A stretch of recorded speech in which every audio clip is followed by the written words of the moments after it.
my dear students. So class 9 students, our today's topic is thorn forest and scrubs. Yesterday we talked about evergreen forest and I'm sure that you would have done that topic properly. आज हम thorn forest के बारे में जानेंगे.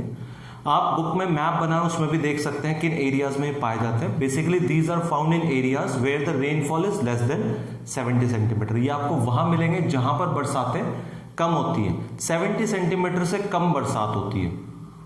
And the natural vegetation consist of thorny bushes and thorny trees. यहां पर आपको क्या मिलने वाला है? बेसिकली कटीले वन झाड़ियां, कांटों वाले पौधे आपको मिलने वाले हैं ज्यादातर, क्योंकि पानी पूरी तरह से नहीं मिल पाता. ग्रोथ पूरी तरह से एकदम अच्छे वाली जैसे एवरग्रीन फॉरेस्ट में हमने देखी थी हरे भरे जंगल, ऐसा हमें देखने को बिल्कुल नहीं मिलेगा.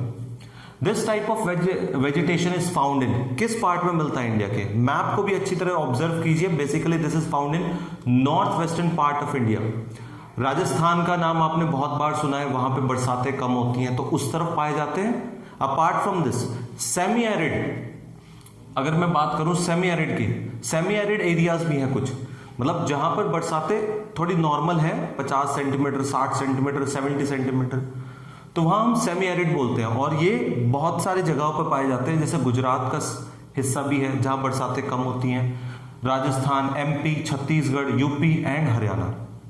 एक तो होता है बिल्कुल एरिड एरिया, बिल्कुल सूखा बंजर भूमि, ठीक है, जैसे हम रेगिस्तान की तरफ चले जाएं. लेकिन एक होता है सेमी एरिड, जहां पे हमें कुछ वेजिटेशन देखने को मिल जाएगा.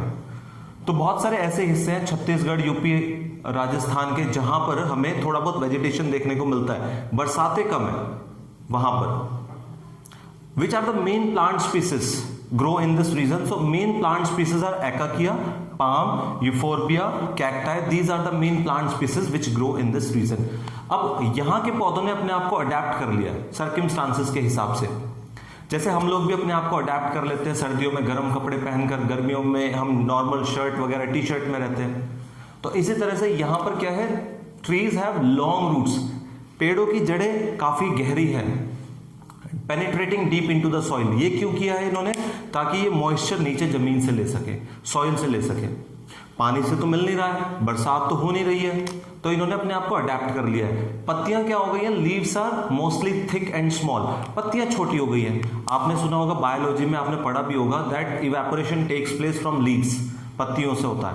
इवेपोरेशन तो तब होगा जब पानी होगा इनके पास. एज यू नो दैट बरसात बहुत कम हो रही है इन एरियाज में, तो इवेपोरेशन ना हो इसलिए पत्तियों ने अपना आकार छोटा कर लिया है, वैक्सी हो गई है, ठीक है. और जो इनके तने होते हैं वो होलो लाइक स्ट्रक्चर में होता है, उसी में पानी भर के ये उसको यूटिलाइज करते हैं काफी टाइम तक.